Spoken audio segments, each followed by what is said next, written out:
This is Death Metal 2, the second issue of Death Metal by Snyder and Greg Batman. The first issue I was lukewarm on, but I did come out of it with a positive feeling. This one plays it safe by not doing anything to really alter my opinion. This is just exposition theatre, really. There is very little happening besides characters telling you the plot. I am less enthusiastic about this one. I feel they are missing the mark with the story as a whole. We start off with an evil version of Batman who is a cross between Batman and Atom Man, and then he gets ran over straight away. I cannot be alone here. I find all this Batman stuff to be tiresome. Oh, here is Batman with the power set of another character. Why waste a page on this Batman Atom Man fusion when instead you could have given us a page spotlighting Atom Man, a character who is barely used now? For a big crossover event, there is very few characters in this. And as Zack Snyder is wanting to write big events like Christmas on Infinite Earths and Infinite Christmas, but none of them only had like 4 or 5 heroes in them.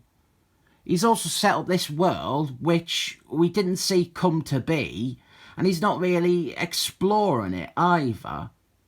Our characters are a malnourished Man-Thing, the Flask, the Willie West version, who has been saved from his spiteful Dan Diddy Dido direction, and our main character, Wonder Woman.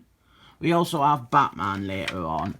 I think Superman is meant to be a main character as well, but in these first 2 issues, he has appeared in a single panel.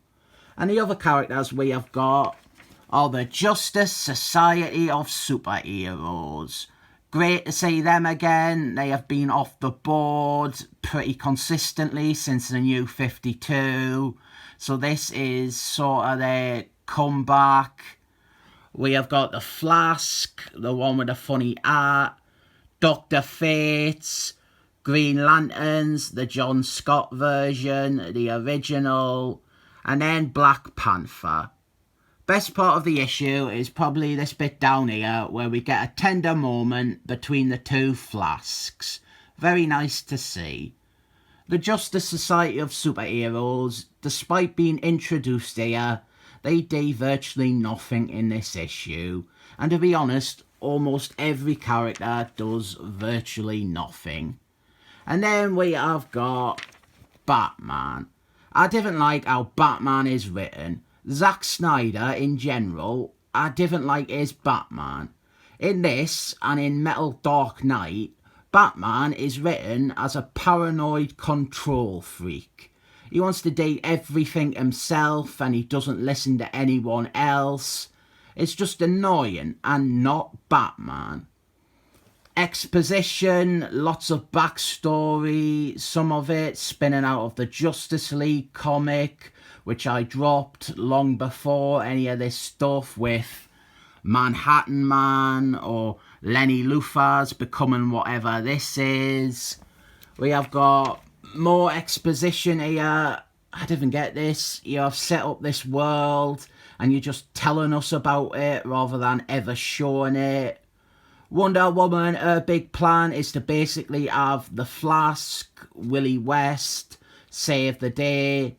I'm fine with that if he does so without having to sacrifice himself or without having to turn evil. I'm down for that. Anything to re-establish the character and undo all the Dan Diddy Dido, Tom Queen, Heroes in Christmas bullshit. The Flask shows up, the Barney Allen version, but the problem is they already seem to use up all the good writing with the earlier reunion, so this one is underwhelming. Then we cut to our villain, and we have a really long scene setting up this new Manhattan Man-empowered Batman who does a laugh, evil Bat God thing. Interesting bit of possible commentary down here, with him quickly getting rid of Batman who is a Tyrannosaurus Rex, the character who was going to be fleshed out by Warren Fallis. The first issue, it set up a few different strands, like we had Lunatic on the Moon, or Sergeant Fury, and that stuff isn't progressed at all in this issue. We have got so much exposition. I've no problem with exposition, but you've got to mix it with something else. You can't have an issue like this that is just exposition. Tribute to a dead man there. And we've also got a little Robert demon. He will spin off into his own one-shot you need to get to understand his importance to the plot, probably. And here is our big bad, Batman, who is an omnipotent evil thing. I do like baddies or characters who are just like shadow beings like this, like evil dark god things that have tendrils and that. We'll see where Zack Snyder goes with this. I expect it to be some more Villain Sue shit with his Batman who does a laugh character that pretty much everybody is sick of. Then we are back with the heroes and Harley Quinn is with them. This isn't explained in the comic. She wasn't with them before and now she is. And there's no reference to her even being there.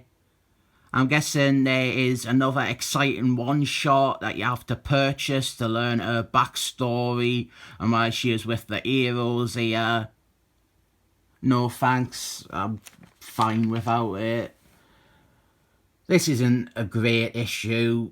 Nice art, some ideas, but it's not satisfying. It's all set up, but like set up that doesn't need setting up. This is like the wrong setup that we need. We need this world set up, not these heroes and their plan. But Buffka Hustletime, he might like this ending because we have the stupid big robot thingy from Jeff Nobles' Batman and Superman story. Except now it has also got Wonder Woman mixed in too.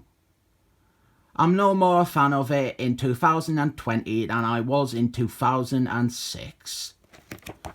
And that's that. A comic where nothing really happens. So I didn't recommend this. Maybe the series will read better as a whole, but as a second issue and 1/6 of the main crossover, this is very weak. For a big end of the world event comic that is meant to be ridiculous and cool, there is a tremendous lack of scope with this. I was fine with the info dump stuff in Metal Dark Knight. That one was going for the mystery box approach. And I won't bang on about how I am a sucker for a mystery box. But this one opts to instead just tell you everything without much finesse or tact to what you're being told. We're seeing this warped world through Wonder Woman's eyes, except she isn't really looking at it for the majority of the story. Disappointing sophomore issue. It's getting a 7 thumbs up.